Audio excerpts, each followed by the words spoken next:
Familia 5 zimebaki bila makazi baada ya moto kuteketeza nyumba waliokuwa wamepanga yenye vyumba 6 katika mtaa wa Kanisani, kata ya Bomambuzi, manispaa ya Moshi, mkoani Kilimanjaro.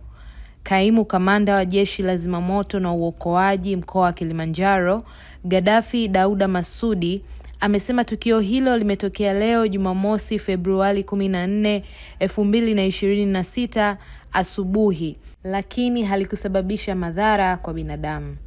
Amesema mali zote zilizokuwa ndani ya vyumba vya wapangaji zimeteketea, huku chanzo cha moto kikiendelea kuchunguzwa kutokana na uwepo wa matumizi ya umeme na gesi ndani ya nyumba hiyo. Ndugu wamiliki wa nyumba hiyo ya familia, Omega Msangi, amesema alipata taarifa za moto majira ya saa 3 asubuhi na kufika eneo la tukio, lakini hakuweza kuokoa mali yoyote. Mwenyekiti wa mtaa wa Kanisani, kata ya Bomambuzi, Juma Mohamed Juma, amesema alisikia kelele za wananchi na kukimbilia eneo la tukio baada ya kutoa taarifa kwa jeshi la zimamoto na uokoaji.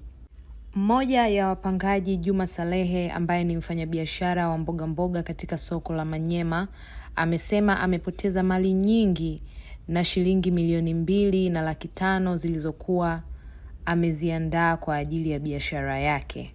Mnamo saa 2:15 asubuhi wakituarifu juu ya tukio la taarifa ya kuungua kwa nyumba mtaa wa Pasua. Kwa hiyo tukaondoa magari mawili kwa ajili ya kwenda kukabiliana na tukio hilo. Baada ya kufika eneo la tukio tukakuta moto upo na tukafanikiwa kuuzima na kuokoa nyumba zaidi ya 3 zisiungue, ambazo moto huo ulikuwa unahatarisha kusambaa kuelekea kwenye nyumba ambazo ni za majirani.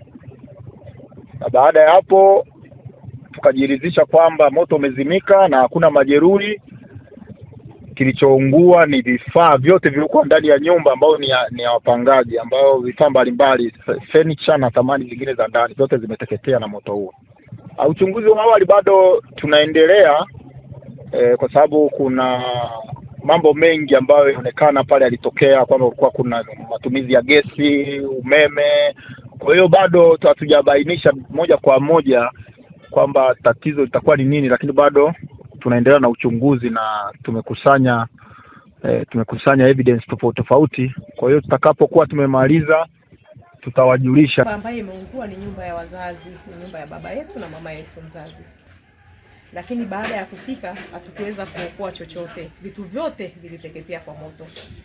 Na familia ambazo zilikuwa zinakaa hapa, familia zaidi ya 5 pamoja na watoto, kama unavyoona mwandishi, hakuna chochote alichobakiwa nacho.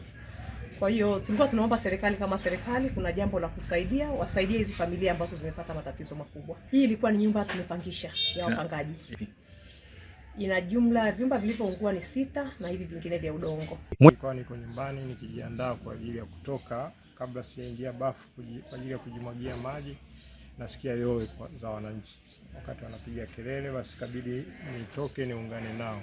Baada kutoka hapo nyumbani, kwa sababu si mbali na hapa, nikakuta hali ya moto imepamba moto, nyumba inaendelea kuungua. Lakini tukafanya jitihada za haraka kutoa taarifa fire, lakini pia ikawa naona haitoshi, ilibidi kwa vijana wa bodaboda wanipe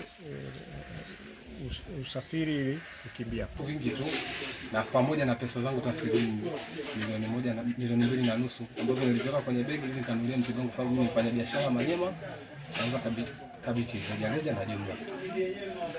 Nimekusanya hela zile, ikabidi niziweke hapo ili kesho Jumapili nikanunue mzigo, Jumatatu niingie kazini. Niko na share na mwenzangu mmoja. Sasa bahati mbaya napo tumekosekana, nimekuta mwingine koti nilikuwa nimeliweka sababu nilitundika soka